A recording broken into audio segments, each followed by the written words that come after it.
Welcome to another exciting episode of Crowdfunding Nerds.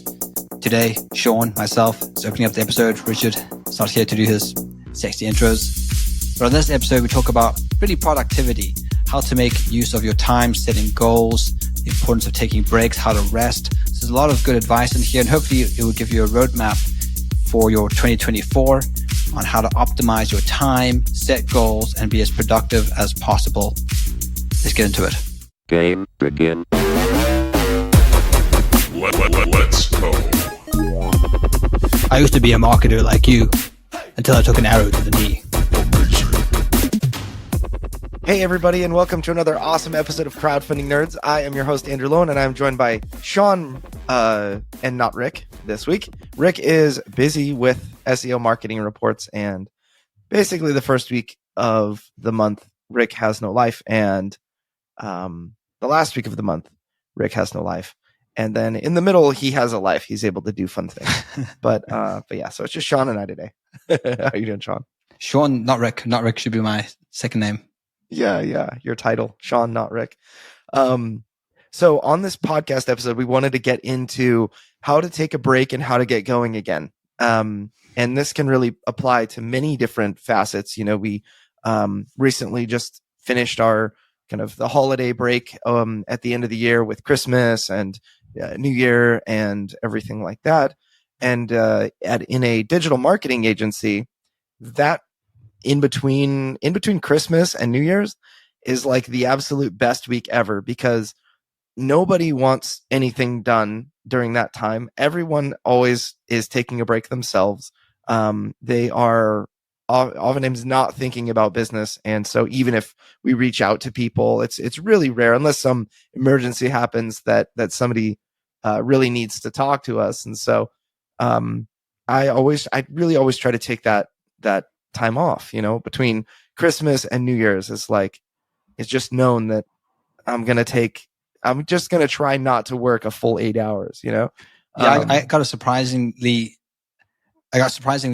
a few emails over that period. Like I checked my emails just because I had a couple of days off, so I make sure there's no fires. There's like no emails. Like, yes. Is my email broken? Yeah. So that's, it's wonderful. But, I find that, you know, and I just kind of thought of the topic of this episode, because I found at the beginning of the year, it's always hard for me to get restarted and just going. And, over the years, I've learned what works for me and what doesn't. And so anyway, I thought that would be a really great topic. You know, regardless of if you're working on a crowdfunding campaign or, you know, as a friend of ours, actually Ryan, he's working on his Backwoods rulebook, his second edition rulebook for that. And, you know, we've got all sorts of marketing things happening and whatnot. You did like your big end of the year Modifius report, which was epic. And so, you know, let's just dive in and talk about maybe like we should frame the discussion first. What does it mean to take a break, and what does it mean to get going again? Let's start with taking a break. Like, what do you mean? What do we mean by taking a break? Well, I think it's important that you take a break. And this is something that I think from what? You know? Take a break from taking a break. Well, taking a break from work. And I think it's super important that you have to kind of almost have to work at it. I think you have to work at resting, which is almost seems like an oxymoron, but something you actually have to plan. I don't know about you, Andrew. What type of things do you do during your break? Are you still very much involved in your community and kind of doing the same things, or do you have a completely different schedule and you do completely different things during your time off? So I really focus. I think probably the best way to think about it is I focus on play. Playing is very important when I'm taking a break. And you know, if you've watched 5-year-olds play and, you know, play make believe, I've got tons of daughters, and when they play, they are at work. It is a lot of work to watch them play.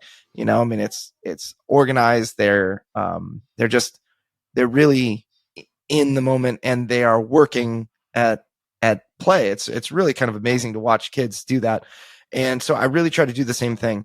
You know, it kind of reminds me, so things that are work, I lay down, and I do it on purpose. And even if I want to pick these things back up, like for example, I want to open my email and check and make sure that everything's okay.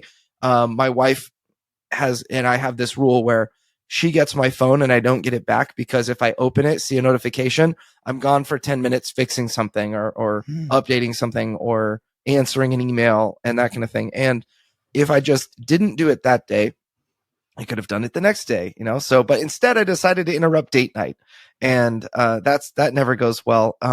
So I think that you're right. You really need to work at resting. Being purposeful about resting is super important if you're going to actually recover. So I think that there's a difference between, just chilling out and actually recovering so that you can continue the grind the next day or the next week or whatever. And one thing that, like, I had this huge turning point in my, like, as a game designer publisher, that once Deliverance was never ever work until I finished funding on Kickstarter. It was the strangest thing. It was so weird. You never had to motivate me to work on Deliverance until after we made $300,000. Then it was like, all right, I sit down, I look at my screen, and I open Photoshop, and it's like, oh, there's so much to do. And it's like, Larry, let me warm up first. And I never had that feeling until after Deliverance became a reality. Like after it became a real thing that was going to happen. I had a lot of work to do in order to make it happen. But up until the actual, event and its funding, everything was just like a joyride. I was like on this fun roller coaster, and it's like, oh, I get to make more bosses, and now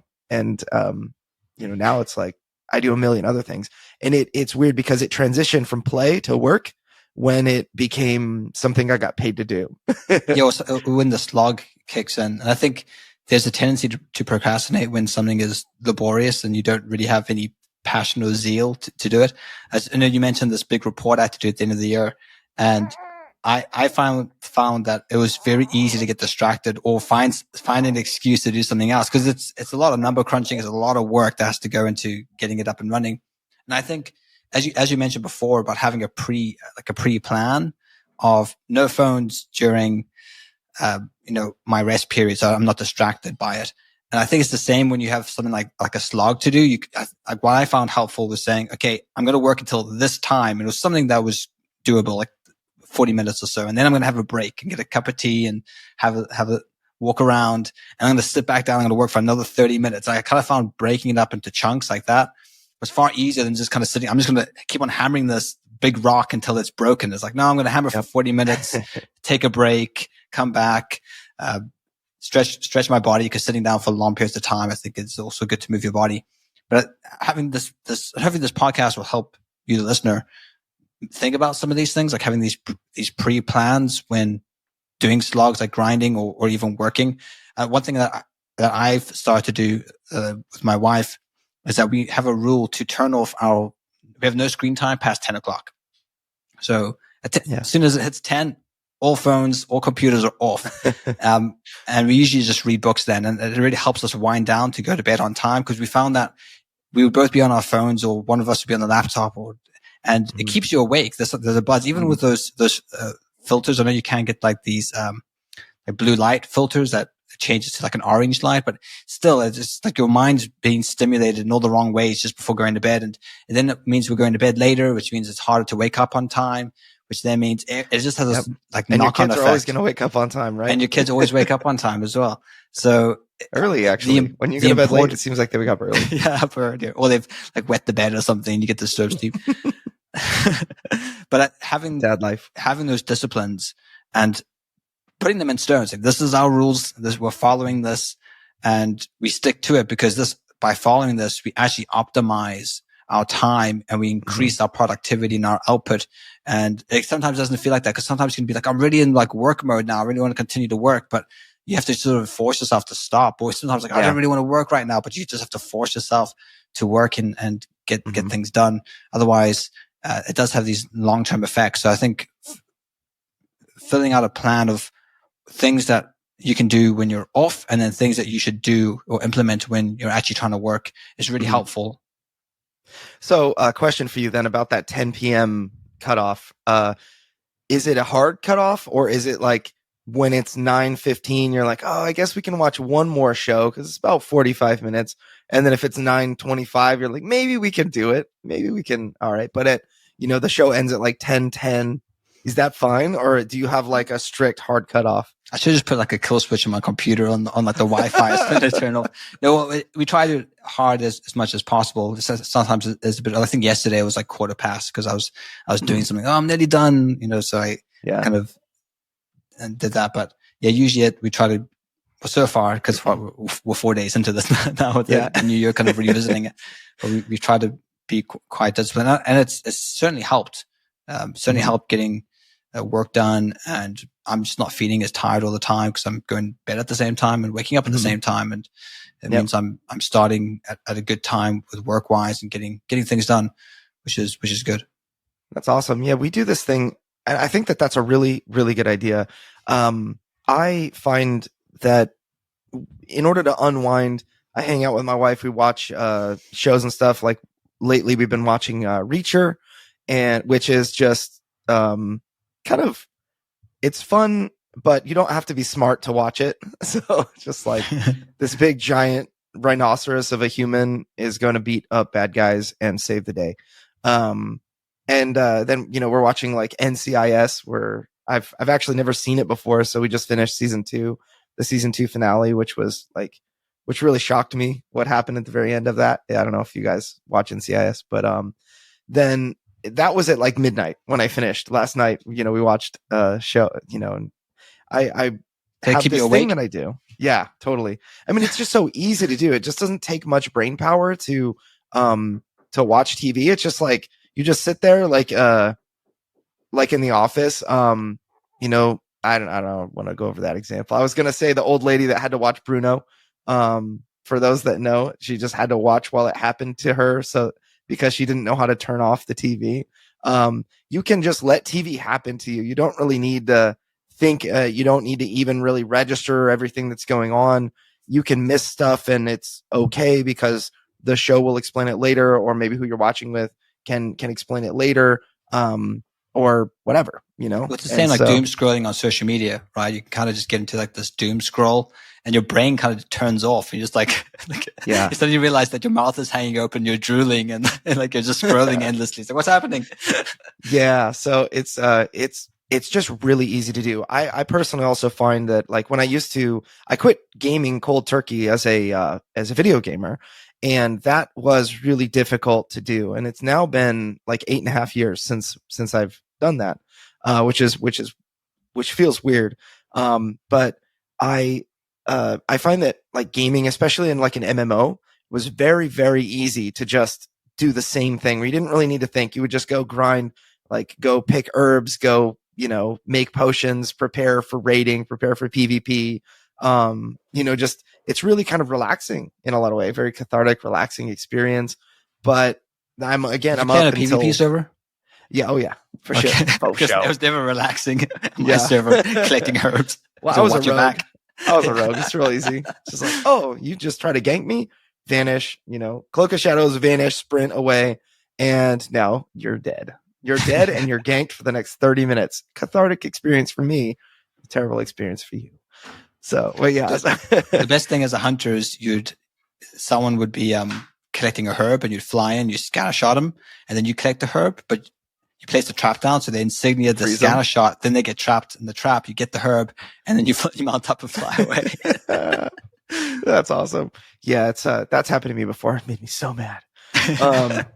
But yeah, so I find that video games especially, it's just very easy also to kind of fall into the same trap where you end up staying up late. And I think that if you don't get enough sleep, you're just not good at you're not as good at whatever you're doing as if you had more sleep under your belt.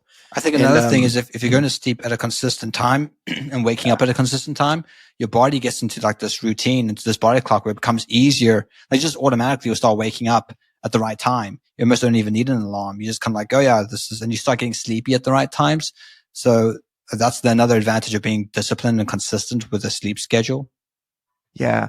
Yeah. The tough thing for me is that I want to, when we put the kids to bed, and maybe people without kids might not have this issue, but when we finally get the kids to bed and it's just us, it's like, now it's finally time that we can be, my wife and I, we can be boyfriend and girlfriend. We can hang out. We can have fun. We can be kids again. And, I just don't want that to end. It might start at like 7:30, 8 o'clock, and it's going to be, something that will take a long time. To finally make happen. But when it does happen, I don't want it to end in like 2 hours. So that's always, me just kind of being impatient. I don't know. So what I find, I do this thing once a year, and it's around, basically it's Lent, where for Lent, it's the season that begins in the, first quarter of the year for, for church, big Catholic thing. And in the Anglican church, they do it too. But we always found, our evangelical churches would kind of do the same thing and say, okay, give up something for Lent.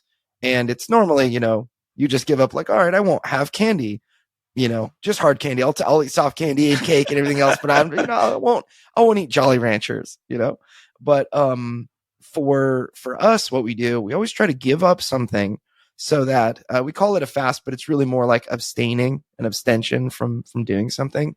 We always fast from TV. And when I say TV, I mean, like, not just TV. I mean, I don't watch YouTube videos. I don't, like anything. And we make certain exceptions. For example, Easter is, a huge, Christian holiday. And we're watching like The Chosen and The Passion of the Christ. We'll try to make ourselves watch that once a year. That's a really hard movie to watch. And other things like that. But generally, what I find is that when we do this, we're always going to bed by like 10. It's just because there's nothing, or 10:30 at the latest. There's just nothing that we can do that requires low effort. So we're just like, well, might as well get to sleep and get a good start on the day tomorrow and all of that. And it's kind of difficult for the first, 5 days. And then it's extremely easy for the next, 25. And then it gets kind of hard as the kids don't have anything to do. And they're just like, you make them play outside for the 30th day in a row. So it's, I think it's a really good thing. And in fact, I would say that if you're listening to this, I would encourage you to do something like that as well. I think Lent is coming up soon. So, consider something that, like that, like that's meaningful to you, and set it down. And what we always do when we set something like TV down, and I get the urge to like watch a show or whatever, what I always do is I use that as like an indicator to do something productive. So for us, like, you can, in Lent, you can use that when you are like, oh, I really want to watch this YouTube thing. Or for me, like League of Legends and whatever is happening, I love following along, and I can't. So it's my reminder to like say a prayer, or, you can do all sorts of other things. It's a reminder to work out. It's a reminder to whatever. But, I think that it's been a really great habit for us. And so I figured I would share it. But it's definitely takes discipline, a lot of discipline. I think because you're doing it with your wife, you have an accountability partner, which probably helps. I imagine if you're just trying to do that by yourself, you'd probably fail at like day 4 or something, like, oh, just I'll cheat. I fail like in the middle anyway.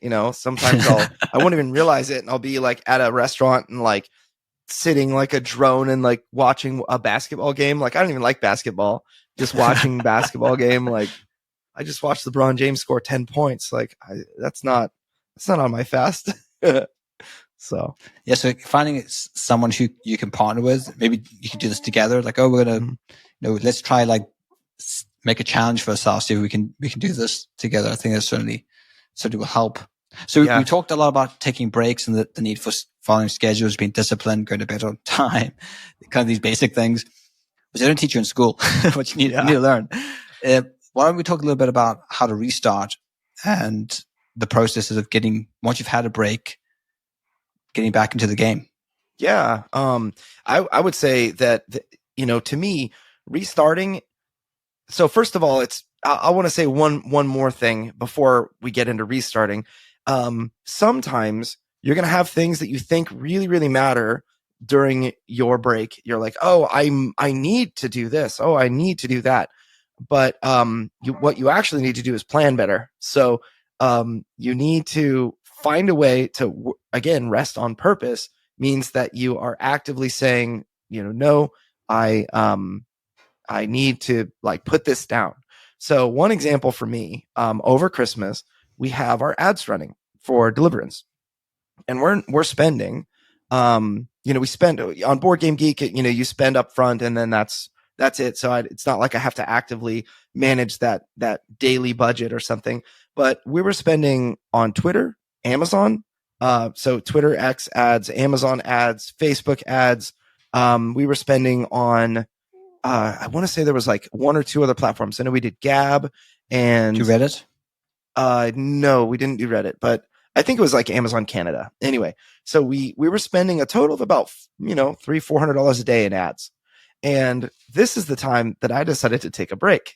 So we're spending hundreds of dollars every day in ads. And it would seem, especially to someone who might say, $300 a day, that's a ton of money. Like, I agree, it's a ton of money, but it's actually not that much money when you're making money from, selling a game or whatever. When you're making more than you're spending, eventually you figure out like, okay, we're going to make probably 3 to 5 times what we're spending. And so you don't need to look every day and freak out about your numbers. Whereas, somebody spending $20 a day on an email marketing campaign, like one of our clients, they actually need to spend more time looking, or rather we as an agency will spend more time looking at that $20 a day ad budget account. Then I butchered that, like the $20 a day spend, then Deliverance spending, $100 a day on Facebook or $300 a day on various platforms. Like, once you figure it out, you can just kind of set it and let it run and trust that it's going to do what it's going to do in the short term, and that it's not going to fall off and lose you tons of money. So that's something that I did. And I thought it was just really interesting. I was like, man, I've spent hundreds of dollars today and I don't know how much money we made. I don't even know how many sales we made. And so it's, I don't even know if the site's working. It's like, I'm just taking a break. It's like, that's something that I have to obviously, set up to do, but this is something that is not actually altogether uncommon. So with that being said, now let's transition to the different theme of our discussion, which is how to get back into things once you've taken the break. Here, let's do that one more time. It was awkward. Yeah. So it's like, all right, now let's talk about how to recover. That's what I think we should do. Something simple and quick. Sure. I really did an intro transition, so I suppose I could use one in the past. Yeah. That sounds good. I don't know where it was. So I'll just make a timestamp of here when we started again. Okay. So do you want to just jump in then? Sure. Yeah. So let's talk about how to recover. So I think about doing this at 2 different levels. One is in a micro state, like when do you take a break during your active weeks that you're working on your projects, and you have your job and your family and everything like that. And then in a macro state where it's like, what times of the year are you going to take off and take off from work, and how are you going to use those times to recover so that you can grind another year of progress, And so maybe we could split the discussion into those two things. Maybe some principles will apply to both, but let's talk about the macro state first, like the big vacation, because we both came off of vacation with minimal work, right? We're still looking at ads. We still have staff working, but I know you tried to take a full week off, and so did I. And so what was, first of all, why did you do that? And I know that sounds like a dumb question, but why did you do that? And like, what was your goal to, for that vacation? And I think honestly, it was bad planning. I suddenly got to the end of the year. I was like, oh, I have all these vacation days to use before the year ends. And I'd sort of, in the beginning of the year of last year, I sort of planned on using most of them at Christmas, because last year I didn't have too much time off during Christmas. and we did a lot of traveling, and I was pretty burnt out by the end of. I felt like I needed a holiday from the holiday, so I wanted to make sure that we didn't do lots of traveling this year. I had a good stretch of time off, and to be frank, we didn't do very much. And people ask me, "What do you do for your vacations?" Like, well, stayed at home, read lots of books, relaxed. Didn't do very much. It's not really exciting. We played lots of games. We finished the Deliverance campaign. Yeah, That's take that, awesome. Leviathan. Yes. And we had great fun. It was just a great time of relaxing, enjoying time with the kids. So there wasn't too much of a plan. I probably should be more planned. I probably should sit down now and be like, okay, here's all the vacation time I have, and I need to kind of structure it a bit better. So I probably will do that, make a note to do that. But I do think it's important to have a reset, because I found I was getting sort of the gas was running out of the tank, so to speak. By the end of the year, it's like you can only go so long before things just become a struggle, like doing basic things like checking emails, checking ads, and you constantly are distracted. So having that time to just reset and refocus and recommit as well to your goals and working hard, then it makes all the difference. We're not machines. We need time off. I think that, for me, when I do a good job relaxing and being purposeful about it, I actually really look forward to getting back to work. It's like, all right, I can't wait till like I can get up and like have a consistent schedule and just nail all of these things that I'm looking forward to doing. And, these goals that I have for work and everything. It's kind of like, when you recover well, like at least for me, I really start to yearn to put my hand to the plow again. Is that the same way for you at all? Yeah, I think this is the importance of being intentional, because often when you're not working, all you're doing is thinking about work, and when you are working, all you can think about is what you're going to do when you have time off. So by knowing that you do have the schedule that, okay, I have so many days of rest, and then I'm back in, and I have so many days of work, and then I'm off. I think it's really important. I think it's important that you work when you work and you rest when you rest, and you don't mix those two. Yeah. And so you almost, again, have to work at not working when you're off. Yeah. Like, I'm not checking my phone. I'm spending time with the family. I'm doing X, Y, whatever. And you focus in doing that, so that when you do go back to work, you are ready to, as you said, put your hand to the plow and not look back. Yeah. And that one thing that I kind of struggle with I think everyone that is in charge of staff struggles with, whether they realize it or not, is anytime that I send you an email or like I send you a message and like, hey, I need a thing done, but don't worry about it, get it done tomorrow. I mean, that's a trigger that could cause you to work on an off time or think about work, or that's in essence, I'm not doing you any favors by asking you to, or by even communicating with you. If it's urgent, then maybe, I can say something in Slack, and then it's up to you to not look at your phone. But something that I can do as an employer is just to kind of lay off you and let you do what you want to do, and not have to worry about, work again. But that's something that I found, even when I say, like, to Alex is such a workhorse. He's like, you ask him to do something on a website and it's done like 8 seconds later. And, or he's got a message to you saying, oh, I'm actively working on this. And, I think that, guys like that, like whenever I send him a message and say like, hey, I have a thing that needs doing on like Saturday morning, I sometimes get a couple hours of work in on Saturday morning because I'm the one taking the baby, and baby's sleeping in like a little tummy pack on my chest. And it's like, what else am I going to do? I've got my phone, and I don't want to just waste time scrolling through Facebook. That's not relaxing to me. So let me just actually be productive for a few hours, and then I can actually turn my brain off. And which I'll probably talk more again during the micro. But the idea is that if I send him a message, he is going to get it done on the weekend. And so I need to, like, what I'll do is I will send myself a message on Slack, or send myself a tickler, like reminder in my calendar, to ask Alex to do something on Monday morning, because I need Alex to to relax and recover and that kind of thing. It's like you guys are like my star stallions, and I need you not to, I need not to turn you out on Sunday or Saturday. It's like, you need our strength for the races. That's right. So probably doesn't impact me too much because of our time zone difference. Because I think if you message me in your evening time, I'm asleep, and then if I'll probably sleep first thing in the morning then, so it doesn't really impact me. That's actually become something that's been really useful, where I know that it's not going to interrupt you because I'm at 6 p.m. It's I mean, sometimes actually you're still awake at 6, and what is that, like midnight over there, 1 a.m. Not anymore. I got no screen time after 10. That's good.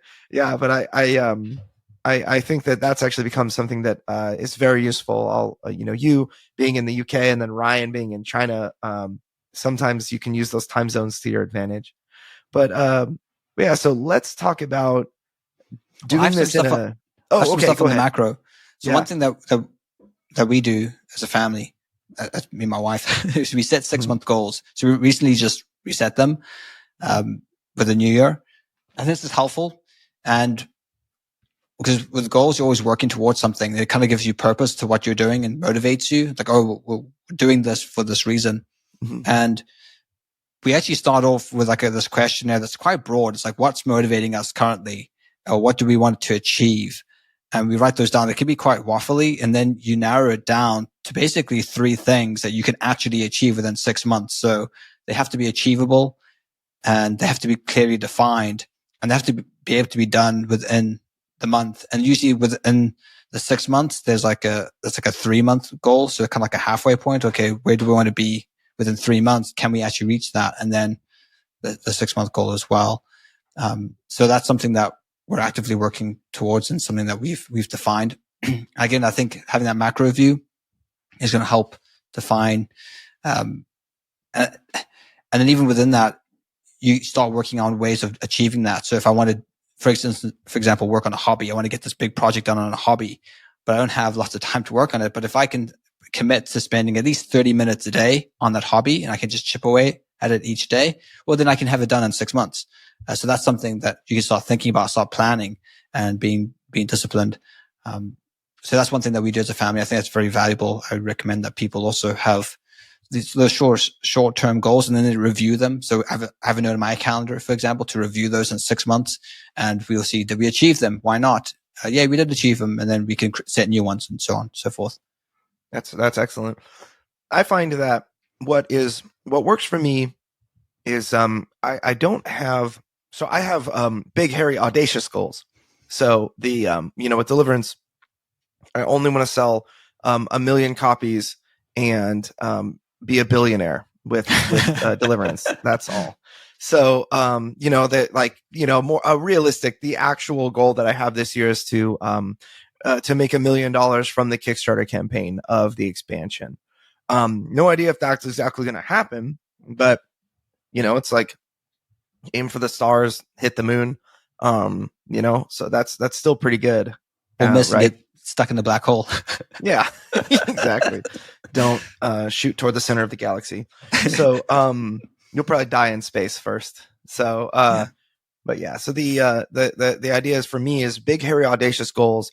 It's kind of like the vision, the place that I'm heading toward. And I think we've talked about this recently. If you like the mountain peak that you see in the distance, like the Lonely Mountain is where you need to go, and all of that. So those are the types of things that motivate me, because I can recall them to mind. It's not something I need to write down. I need to just kind of remember it. It's, in a way, it's like visualizing your goal. It's a very easy thing to kind of remember and hold on to. And then the steps that I take between now and then are in the aiming at like actually achieving that. Like, there is a lot that is outside of my control for the $1 million campaign, like how viral the campaign goes, how much my audience talks about it, how well our pre-marketing campaign is going to go. So a lot that is unknown. But what can I control? It's like, I can do game development right now. I can make it really good. I can make sure the art is on point, that's progressing as it needs to. I need to, and it kind of, for me, becomes a lot of irons in the fire, then I need to check each one on a regular basis. And so that's kind of how I organize my week, where, on Tuesdays, I have the deliverance meeting where I talk about deliverance stuff and, catch up with the team. Then Friday we have, so Thursday morning, I've got a meeting with my board game arena guy. And then Friday, every other week, I've got a meeting with the video game dudes. And that's kind of how, just some examples of things. Now, outside of that, I'm able to generally, like my office work hours, I'm able to really dedicate to Next Level Web because I know that, and Crowdfunding Nerds, and because I know that I'm going to get my deliverance time in, and I've budgeted it and allocated for it and everything. That now I need to make sure that I budget and allocate for the tasks. Like I have to build an ads campaign on Google for a painting company. And my deadline for that is Monday. So that's where, I block out other time in the calendar for that, and just kind of the day to day. I just try to focus on management and making sure the business is moving forward, making sure the new clients that I have purview over are making progress and that sort of thing. And then of course, just making sure that you guys get what you need, in order to do what you need to do, well. And so that's kind of how I organize in a macro state. Another way that really helps me is I build from event to event. So I learned a long time ago, and like essentially what boils down to a multi-level marketing company, that the most important event is the next one. So I actually took that and kind of twisted it in to fit my purposes, which is related to, like, as a board game publisher, I would try to have the next version of my prototype finished in time for the convention that I plan on going to. So I'll go to a convention, and then the next one is like 3 months down the road or 2 months down the road. And I got all this feedback, and now it's time for me to change and update the game. Well, I would hate to go to the next convention and get the same exact feedback because I didn't make any changes. So it's my goal. Like, I must make those changes and get files printed and set up and update the game in time for the next convention. Otherwise, going to that convention is not useful. So it's it's the next thing that's able to kind of push me and help me, just kind of give me that that onus to get things done now. And sometimes, my balance point, we've talked about balance in the past, on several episodes, but my balance point sometimes is like working an 18-hour Saturday because I need to get those things done. Like, that's just the way it is. And my wife understands, and is very supportive, but I need to return that at some point. Like, if I work an 18-hour Saturday and work super hardcore, then I need to take a day off the next week. Or I need to, I need to help her and with her balance. Right. So that's kind of, a little bit of, and then, another thing is like, I try not to set unrealistic time goals where it's like, all right, I'm going to have this done at this time, because I find that it's almost never done at that time. It's just, it's just like, I don't know. It's never finished. It's just maybe as finished as I could make it. And I find that unless, in the board game business, your game is not finished unless you hit the print button. When you print, like we had this misprint on one of our characters in Deliverance. The Hateful Fiend has this move 4 in a section that it should not exist on the character card, and it's caused some annoyance. I wish I could fix that, but I just eventually there was some old version of a file got added in there, and I just have to be okay with it. It's one of those things that I wish I could go back and fix, but it's just at a certain point the game needed to be done. It needed to be finished, and so that ended up making it through there. So that's why you have second editions, right? Third editions, fourth editions. Yeah, I didn't. I mean, the Kickstarter is famous for when the first edition comes out, like first edition of Gloomhaven, it was just riddled with issues and errors and whatnot. And second edition was amazing. So everybody that backed first edition had to buy second edition. And that's actually not, just I named Gloomhaven because it's a big game that everybody knows. But there are lots of games like that. When the first edition comes out, the rulebook's going to be garbage, and you're going to get a better rulebook and updated components, and like the Everdell. I bought the original collector's edition way back when they launched their first Kickstarter for Everdell. So I backed the collector's edition, and they give you these wooden logs that are like plastic wooden logs, and or it's maybe they're actually wood, but they were perfectly round, so they like roll everywhere on the table. They just will roll off the table all the time, and they upgraded those, or they fixed them so that they have like a little groove so that they will roll and then stop. And they'll actually sit there, even though they look round. They'll sit there. So I do not have the nice upgraded groove tokens. I've got the wooden rolly ones, and it would have been better if I waited, except I really liked Everdell and I played it a bunch anyway. So anyway. Yeah, I think if you think of time as a currency, then that's really going to help you manage your time better, I think, because if you're there scrolling on social media, doom scrolling or watching TV, it's like you're spending this currency when you could be investing it somewhere else. So when you're there's only so much time in the day, and you can't get time back unless you pay someone else to do something for you. But if you think in terms of, by me investing my time here, I'm saying no to all these other things. So yeah, if you're scrolling for 15 minutes on Facebook, then that could have been 15 minutes of you working on game development or improving your marketing skills or spending time with your family. So that kind of innocent 5-10 minutes of kind of wasting your time all adds up. And before you know it, it's really harming your productivity. And I think your overall contentment, because it's taking away from things which are far more valuable and important.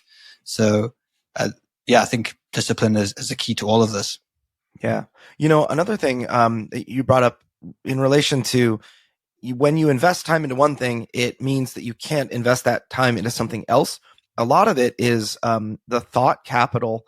I call it thought capital, but the thing that you think about, you obsess over, that takes a lot of time away from other things, because when you're working on, that your main task that you need to do, you're thinking about the other thing. And one example this week, I was working, I was just talking to Ryan, from our company. He has a game that he made called Backwoods, and he is working on a really cool RTS game that it reminds me of StarCraft 2. It plays really fast. It's really interesting and really fun. I just really like it. Sean hates it. But actually you beat me the first time, so you love it. I know you do. But and of course it's just a prototype. He's got a long way to go with it and everything. But he was telling me that he really needs to update his Backwoods rulebook. He has been promising a second version 2 for a long time, and he told me that he's opened up Photoshop or InDesign like 20 times, more than 20 times over the Christmas break. He's looked at it. He sat there for a while, wasn't sure even where to begin, and closed the program without making any changes. And I told him that, my advice was move on from the Backwoods rulebook. Just lay it down and you will not complete it.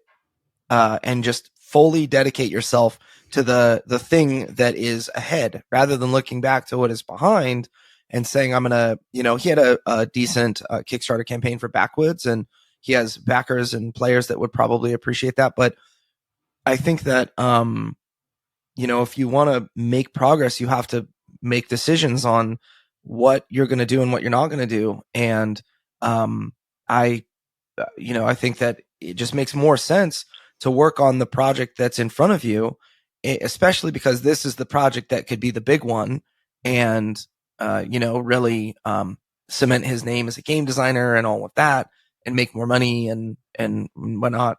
So why waste your time with like updating the rulebook? Why not just like set it down and focus yourself?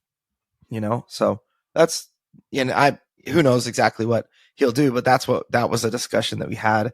I think we said before is you put effort where you're seeing results, and if no one's really asking him to update the rule book, or no one's sort of knocking down his door, then maybe it does need to be updated. But if people aren't really asking for it, people would rather see a new game from him, then maybe that's where his effort and energy needs to be put. Yeah. So yeah, putting your effort where you're seeing results, I think is key, especially when you're starting off and you're small.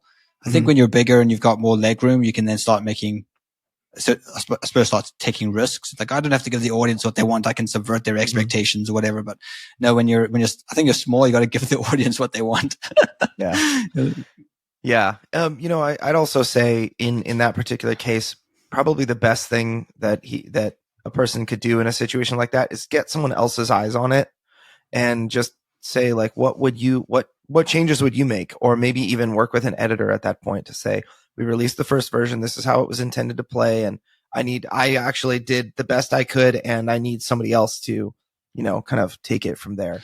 And the Game Nexus does this. So if people do want board game reviews with feedback and editorial advice, the Board Game Nexus by Antlab Games, they do have a service where they are able to review your rulebook and go through it.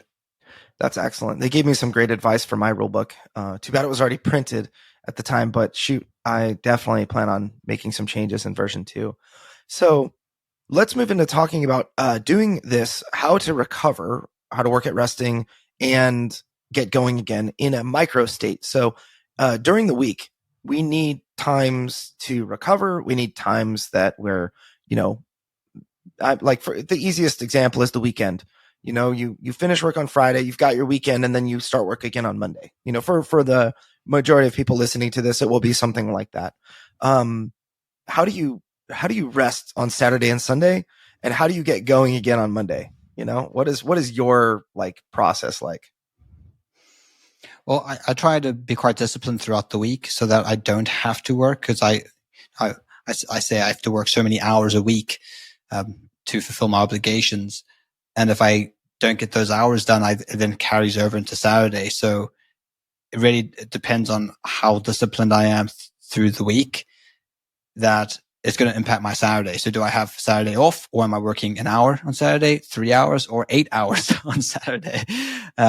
So that's one motivation for me, is that the work has to get done. I've got to get these hours done. And if I don't get them done, it's just going to cross over to Saturday. When we do have Saturdays off, it's really just family day. Family time is where we spend a lot of time with kids, go to the forest, try to be off screens, play board games. Because I spend so much time on screens. I think when my time's off, I try to read books and do things which doesn't involve a screen. That is helpful.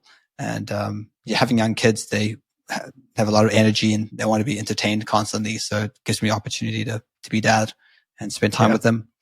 And then, I do a lot of stuff around the house as well. If I can chop wood. Yep. That's awesome. I'm going to be beefcake if you chop wood for long enough. It is. It does. So yes, I find that for myself, I have this is the way that my brain works. I have one day a week that is like the Sabbath, which is our Sunday. We go to church, family. I do not do anything on deliverance. I might not even have my phone that entire day. And it's my wife has it. Sometimes I'll hand it to her and ask her to hide my phone. Like, put this in a place that I would never think to look, and just don't forget, because we have to find it. Put it on airplane mode in a place I would never think to look. So I just can't have it. And then the only other thing beyond that is we have another thing that we'll do where if I get onto my computer or something like that on a Sunday, I have the threat of having to eat a giant spoonful of mustard. My wife, I asked her to, it's like, hey, just encourage me. And sometimes it's really important. She always understands. It's like, oh, I have this thing that I have to do. That if I don't do it, I'm in big trouble or whatever. But those situations are so rare that it's like, why are you really getting on Board Game Geek? Yeah, exactly. Put that guy in his place. Yeah, it's like, what am I doing talking to this guy troll on Facebook right now on my Sunday? And so that's something that I do, and I'm really purposeful about it, because for me, the phone is so much a draw. I am a cyborg. Like, I don't exist without my phone arm. It's just very, very difficult to, I don't know. It's just such a compelling force. It's like demonic. The level of I don't know, like how compelled I feel to just get on my phone and check, just pop open Facebook, check the messages, open up the internet, look at whatever. It's those dopamine hits from all the Pavlovian and Skinner operant conditioning techniques that they've all applied. Yeah. And it's so bad sometimes. Seriously, it's so bad sometimes that like my wife is like, we're sitting in the bed together watching a show, and then she'll be like, oh, I have to use the bathroom real quick. She'll walk like, it's one room over, just connected to our master bedroom is our bathroom. And I'll whip out my phone and check like Facebook and look at whatever notifications are interesting. And then she'll find me like a minute later or 30 seconds later, on my phone. And of course, if I do that, chances are I'm going to find something that I need to finish my response. I'm in the middle of a response, and it's like, if I just, the response and the person I'm responding to is never an essential thing because I'm just checking Facebook and it's a Facebook comment or whatever that I'm responding to. And it's just like a very Pavlovian trigger. Like if I see a notification, I click that thing, and and it's like, I'm now costing my wife 5 minutes of time during the time that we're supposed to be hanging out because I couldn't like not pick up my phone, and so it's a real challenge. Yeah, so, for me, the conviction was, I remember once very clearly, I think it even happened last week. I was on my phone checking something and my son was asking me a question and I legitimately just was blanking him out. And I wasn't doing it intentionally, but I suddenly realized, oh yeah, he's talking to me and he's asking me a question. I'm completely ignoring him. And I just, like, I discipline him and I try to correct him when I ask him to do something and he does not listen to me. So it's hypocritical for me to completely ignore him when he's trying to talk to me. So that really was like the plank in my eye that I had to remove when I'm talking about the speck of my son's eye. And I've become far more conscious of being on my phone in the presence of my family, as a result. And it's something I still struggle with because, as you said, these things are so addictive. Yeah. But it's something I do typically want to curve. We're the same. Sundays is our day off, our Sabbath, and we try to make it a no or very little screen time. And again, family time, go to church. So that's our routine there as well.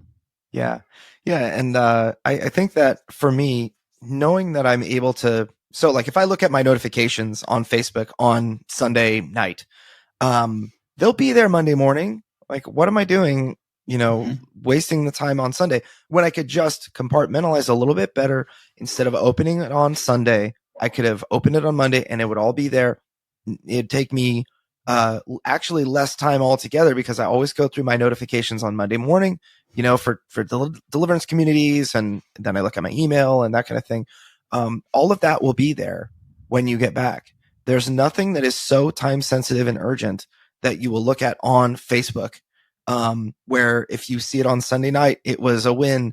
And if you saw it on Monday morning, you totally lost $1 million.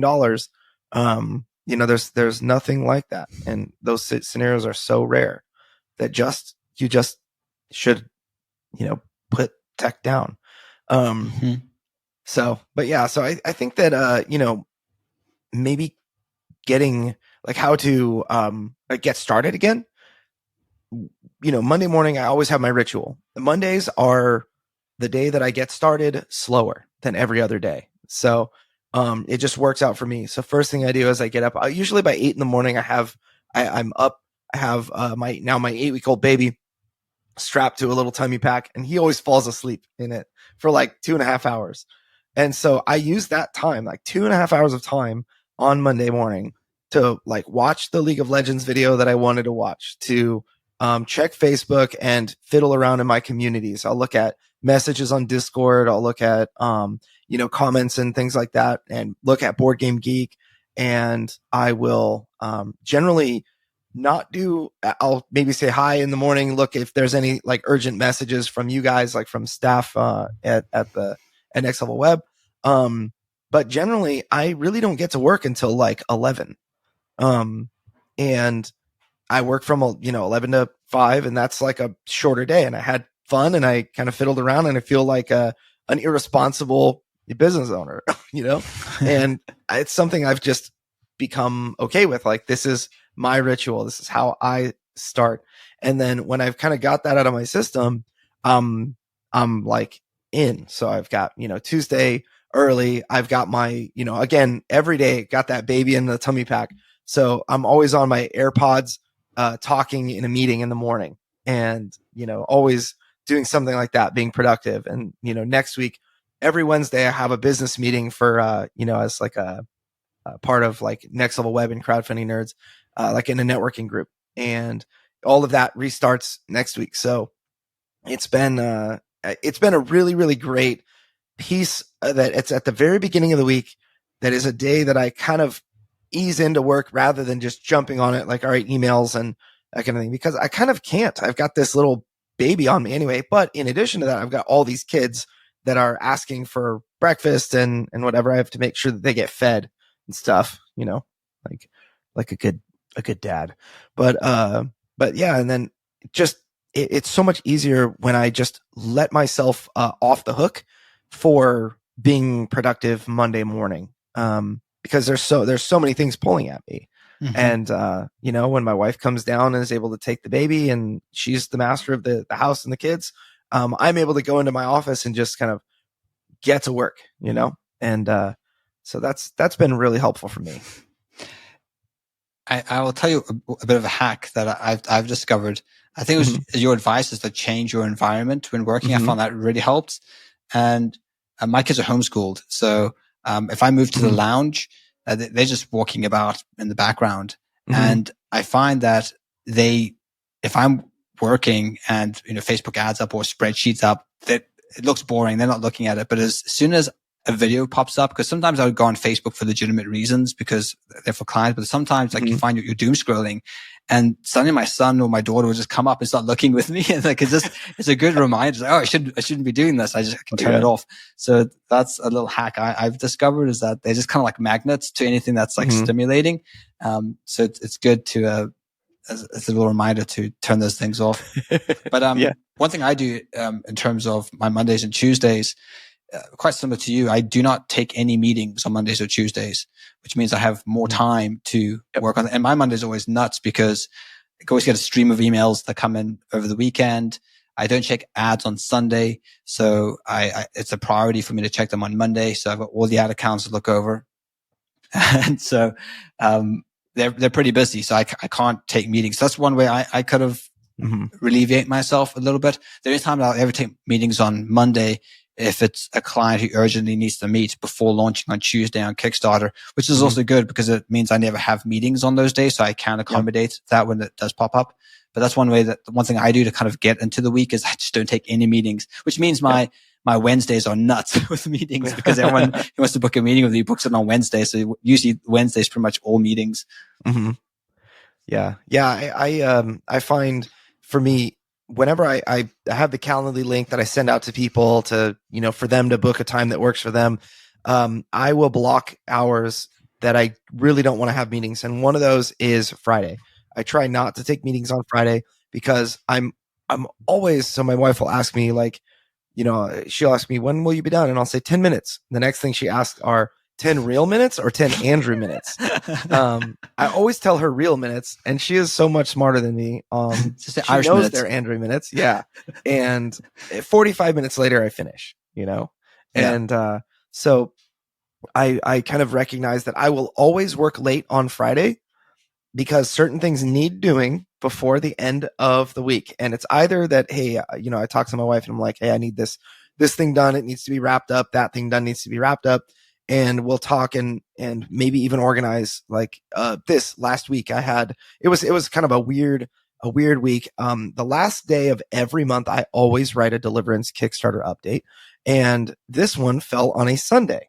So, the last day of the month, and not only that, but New Year's Day is the next day. And then of course it's the Christmas week. So the, that weekend is kind of like a big deal to take away from my family. And so I was working on it on Friday. It was just like, all right, I'm going to get it done on Friday. Couldn't get it done. It was just a little too much, content to write and edit and make sure that it was polished before I actually released it. And, again, we're also releasing a Deliverance scenario pack, which has a lot of content to produce.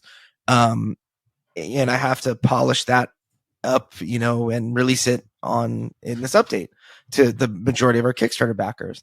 And so, did most of it on Friday, talked to my wife and said, it's like, I was working at like 6 p.m. I'm like, I have at least 2 hours of work left on this. And so I told her a 1 hour of work, left. And she was like, wouldn't it be better if you just worked on it on Saturday morning and took off right now? And for me, if I have a real serious deadline that needs to be done, but I also have time that I know, okay, on Saturday morning, she's going to take the baby or whatever. I'm going to be able to work on this from the hours of like 8 to 11. Like, I'm okay. Like, I can actually afford to shut my brain off to work and to, save my progress, lock the computer, and then, turn the light off in my office and leave. But if it's like, all right, I need to get this done and I don't have that conversation with her, I'm trying to get it done in the morning before she gets up or whatever. It's kind of, it really occupies my mind, and I'm not able to dedicate that time to my wife, to my kids, to having fun, to playing games, to watching shows. Like board games are just not very fun when you're like, oh no, I have a deadline that is like, people are going to chop my head off if I don't get this done on time. Like, it's not very fun to play a board game when your head's about to get chopped off the next day, and unless you do this task, I don't know, proverbially or metaphorically speaking. So yeah, she was like, hey, let's just get this done on Saturday. You have that time, and it's as long as you need, but try to get it done as quick as you can. It's so much easier to actually stop and then get going again. So, that's maybe a good place to end. I don't know if you have any final comments, if you want to wrap it up for us. Yeah, not at the moment. So we've covered the importance of taking a break and then how to restart.